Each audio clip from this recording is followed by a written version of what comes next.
Untuk membuat Islam tampak menarik bagi orang kulit hitam, beberapa Muslim mengatakan bahwa Nabi Muhammad berkulit hitam. Bahkan Allah juga diklaim hitam. Apa? Masa sih? Mari kita lihat apa yang dikatakan seorang Muslim kepada Malcolm X dalam film ini. I'm telling you God's words, not no hustle. And I'm gonna tell you, God is black. God is black. Allah itu hitam, Nabi Muhammad juga hitam, dan Islam adalah agama orang Afrika. Islam menghapus perbudakan, membebaskan budak, mengangkat derajat wanita, menghilangkan diskriminasi. Tapi, tidak ada bukti apapun dari pernyataan itu. Malah sebaliknya, literatur Islam menjelaskan bahwa Nabi Muhammad memperbudak orang, menjual belikan budak, termasuk beberapa budak kulit hitam. Wah, sering-sering berkunjung ke sini ya Rasulullah. Dia bukanlah orang berkulit hitam atau orang Afrika. Hadis menekankan betapa putihnya kulitnya. Hadits Sahih Al-Bukhari, nomor 358. Lalu beliau menyingkap sarung dari pahanya hingga aku dapat melihat paha Nabi Shallallahu Alaihi Wasallam yang putih. Hadits Sunan Abu Dawud nomor 989. Beliau memanjangkan kedua tangannya dengan menjadikan punggung telapak tangannya menghadap ke arah bumi, sehingga aku melihat putih ketiaknya. Sahih Bukhari, volume 2, buku 17, hadits 122. Abu Juhaifah berkata, beliau Rasulullah berkulit putih. Nabi Muhammad bukanlah orang bule, tetapi seorang Arab yang kulitnya relatif lebih cerah daripada kebanyakan orang Arab lainnya. Pernyataan berulang kali tentang kulitnya yang putih secara langsung berkaitan dengan makna warna hitam dan putih dalam Islam. Kulit hitam dan putih di hari kiamat. Quran, Surah Ali Imran, ayat 106. Pada hari itu ada wajah yang diputihkan, dan ada pula wajah yang dihitamkan. Adapun orang-orang yang wajahnya dihitamkan, mengapa kamu kafir setelah beriman? Karena itu rasakanlah azab akibat kekafiranmu itu. Quran, Surah Az-Zumar, ayat 60. Dan pada hari kiamat engkau akan melihat orang-orang yang berbuat dusta terhadap Allah, wajahnya menghitam. Bukankah neraka jahanam itu tempat tinggal bagi orang yang menyombongkan diri? Menurut ayat-ayat ini, orang yang diputihkan wajahnya akan masuk surga, sedangkan orang yang dihitamkan akan masuk neraka. Bahkan orang kulit hitam akan diputihkan wajahnya di surga Islam, seakan ada yang salah dengan wajah yang berkulit hitam. Pokoknya, Allah tidak mau melihat wajah kulit hitam di surga. Waduh, ya enggak kayak gitu. Ayat-ayat itu hanyalah perumpamaan saja tanpa makna rasis. Akan tetapi, ada beberapa hadis yang menghubungkan penciptaan orang kulit hitam dan nasibnya di hari kiamat. Musnad Ahmad, nomor 26216. Abu Darda, dari Nabi Shallallahu Alaihi Wasallam, beliau bersabda, ketika Allah menciptakan Adam, Allah memukul bahunya yang sebelah kanan. Maka keluarlah keturunan berkulit putih seperti molekul. Dan Allah memukul bahu bagian kirinya kemudian keluar keturunan yang berkulit hitam seperti arang.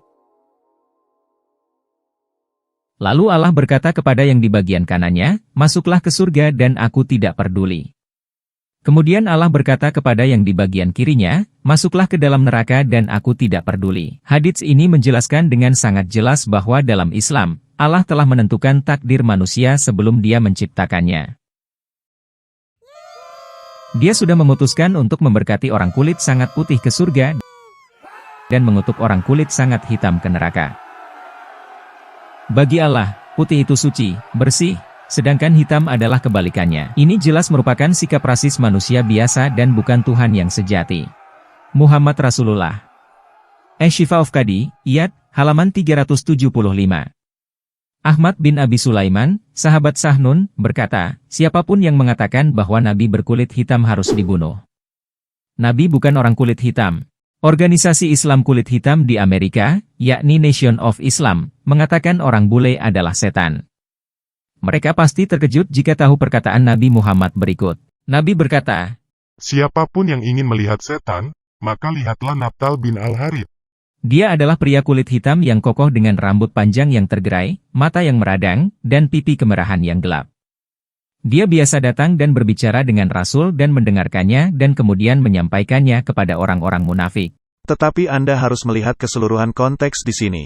Nabtal adalah seorang munafik. Itulah sebabnya Nabi memanggilnya sebagai setan. Banyak orang munafik yang mengelilingi Nabi, tetapi dia hanya menyebut Nabtal, yang berkulit hitam, sebagai setan.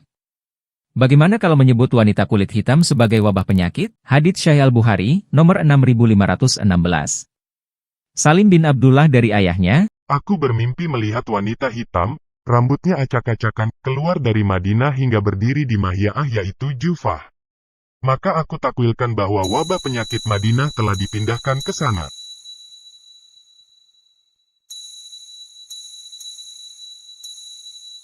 Wah, itu kan cuma mimpi buruk saja.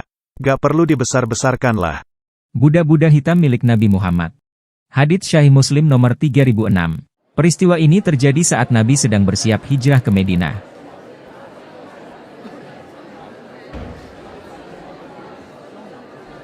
Ya Rasulullah, aku ingin berbayat padamu. Wah, dengan senang hati aku terima. Terima kasih, Rasulullah. Aku akan ikut hijrah denganmu.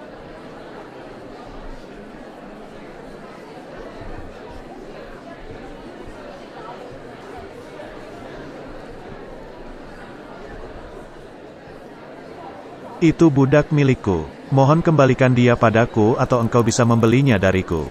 Loh, aku tak tahu kalau dia itu budak. Baiklah, aku akan menukarnya dengan budakku. Ini, silakan ambil. Ah, yang benar dong. Budakku itu orang Arab, sedangkan budakmu ini orang hitam. Baiklah. Nih, ku tambah satu lagi.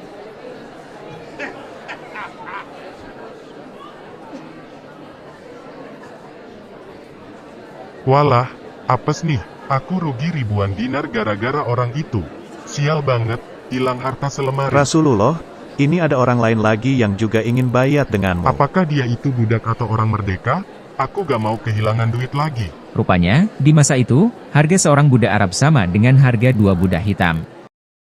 Nabi Muhammad memandang budak-budaknya sebagai pundi-pundi uang. Berikut adalah hadis lain tentang budak hitam milik Nabi Muhammad. Muwatta Malik, buku 21, nomor 21, 13, 25.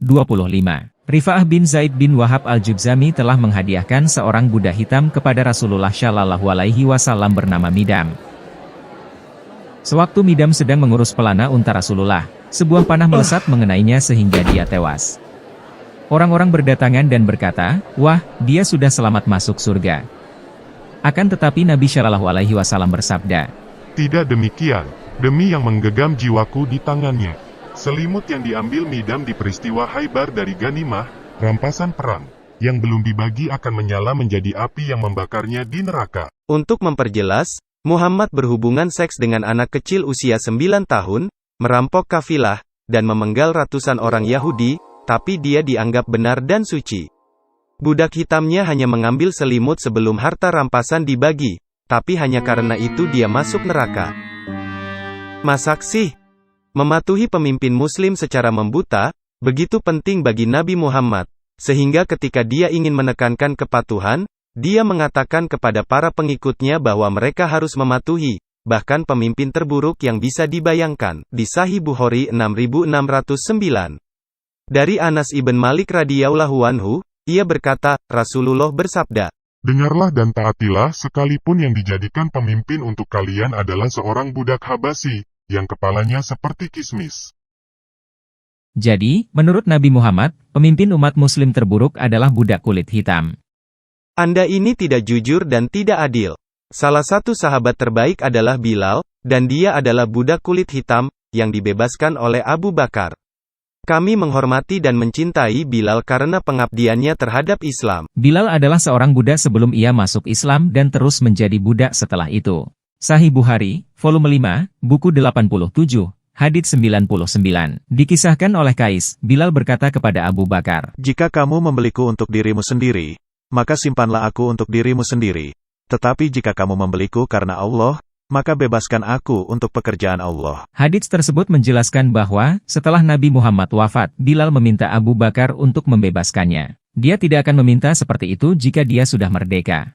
Bilal adalah hamba yang baik dan berkah yang besar dari Allah. Saya pikir, Allah tentunya tak ingin saya kehilangan berkatnya. Yang mana yang Nabi? Orang kulit putih ini. Gimana sih rupa setan itu? Kayak orang hitam itu. Sekarang bagaimana agama yang diciptakan oleh Nabi kulit putih, yang memiliki budak-budak kulit hitam, dan menyebut orang Ethiopia sebagai kepala kismis, dan mengatakan bahwa setan itu seperti orang kulit hitam, bisa dianut banyak orang-orang kulit hitam di negara barat.